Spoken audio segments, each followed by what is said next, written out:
Hey everybody, welcome to Mr. Payne's Fun World of Science. We are going to today be learning about density. Now density is something that you may or may not have gotten involved in or knew something about, but you run into it every single day. Now, how are we going to learn about density? That's a good question. We're going to be learning about it through studying Diet Coke and Coke cans. Now, if you look at a Diet Coke and a Coke can, they look pretty similar. About the same size, feel about the same weight. So what are we going to do? How are we going to tell whether it's more or less dense? Well, I brought in today a fish tank. As you can see here, fish tank's full of water. And we're going to be taking our trusty lab sheets here, and I'm going to do a demonstration and have you follow along. Now, I want you to tell me whether you think this Coke can will float or sink, and whether this Diet Coke can will float or sink. So, prior to us doing the actual demonstration, I need you to fill out your predictions. So make sure you've written down whether you think the Coke can will float and why, or whether you think the Diet Coke can will float or sink and why. So why don't we take a few minutes to think about that.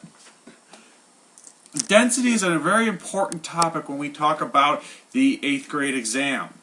They actually require you to do a lot of manipulation of what's called the density equation. We'll get to that in a little bit. But basically, it's a way to be able to figure out the density when you know either the mass, the volume, or you can figure out the mass if you know the density and the volume, or if you want to figure out the volume but you know the density and the mass, you can do all that using this really cool equation. But we'll get to that in a little bit. Now, everyone at this point should have come up with some sort of prediction. You think the Diet Coke can will sink? You think the Diet Coke can will float? We'll figure that out in a second. Okay, we'll start off with the regular Coke can. We place the Coke can in the water, and let's see what happened. The Coke can is completely under the water. It's a little difficult to see with the camera, but it's completely under the water. Okay. So, on our handy-dandy density demonstration, you're going to mark down that the regular Coke can floated. Put a little check mark next to that. Okay, now what about the Diet Coke can? Probably a lot of you were saying, well, it weighs about the same. It feels just about as heavy. So and I drop it in, what happens? Oh my God, it floats! It floats! Okay, so the regular Coke can sinks and the Diet Coke can floats.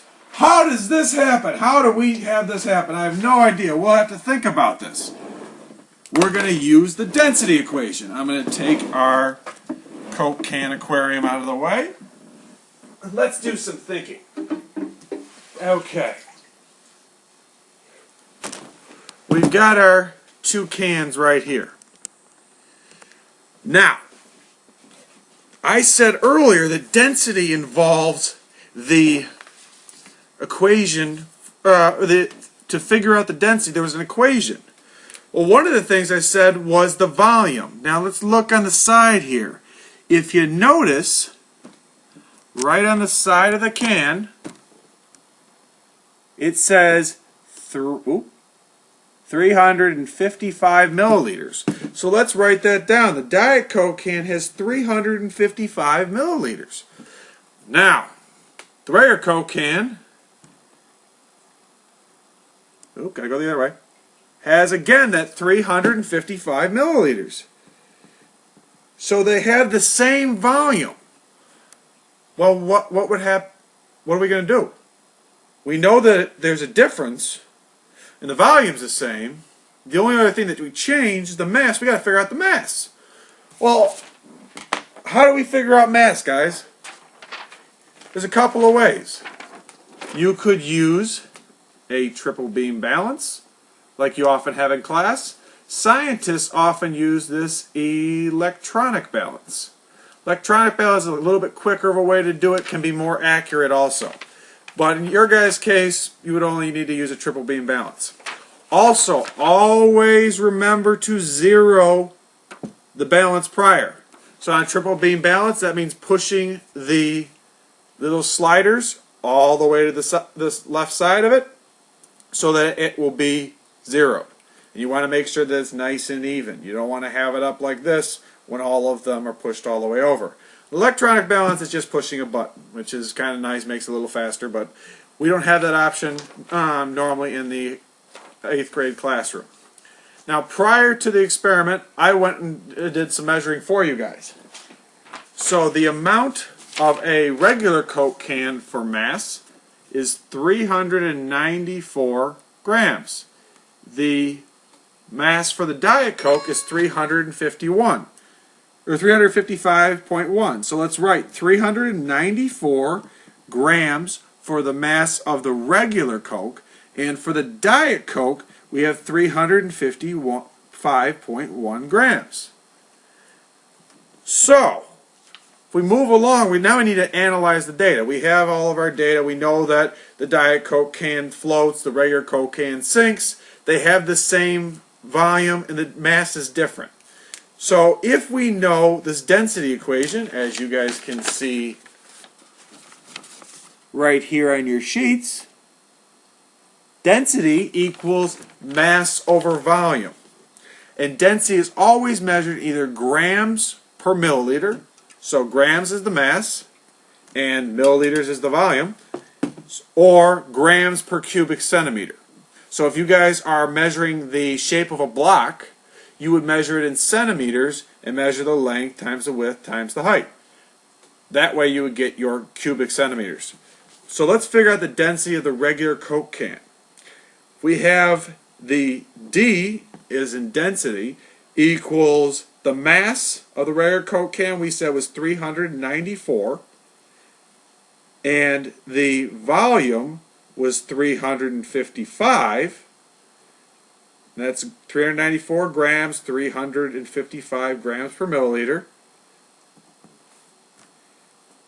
The density, let's get out our handy dandy little calculator. We take the 394 divided by 355, we get 1.11 grams per milliliter. Now, let's look at the regular Coke can, or the Diet Coke can, excuse me. So we got D equals 355.1 grams over 355 milliliters. So we still have the same, remember, same volume, same milliliters. We do that same division, 355.1 grams divided by 355. We get 1.00 grams per milliliter. It should look something like this. Okay. Now it talks about the conclusion. It says the density of water, the water we're using in here, is approximately 1 gram per milliliter. If we look at what we have, it says anything greater than 1 gram per milliliter will sink. Anything that is lower density than that will float. The same thing true if it is the same density. So in this case, we have what, guys? Yes, exactly. If you have the regular Coke can is more dense because the density is greater, which is, the actual density was 1.11 grams per milliliter. The Diet Coke can was equal in density with a density of 1.00 grams per milliliter. And that's why it floated. So on the actual exam, that's one of the things you need to understand is how this equation works. You could put in any measured volume and mass and find out the density of anything. So why don't you guys, when you get home tonight, go and look at the volumes of different cans of whatever you have, and then if you want, bring it into class tomorrow and we'll measure the mass and we can figure out the density. And then you can predict whether the volume, or excuse me, whether this would float in water if we were to put it in there. Thanks for coming to class and have a great day.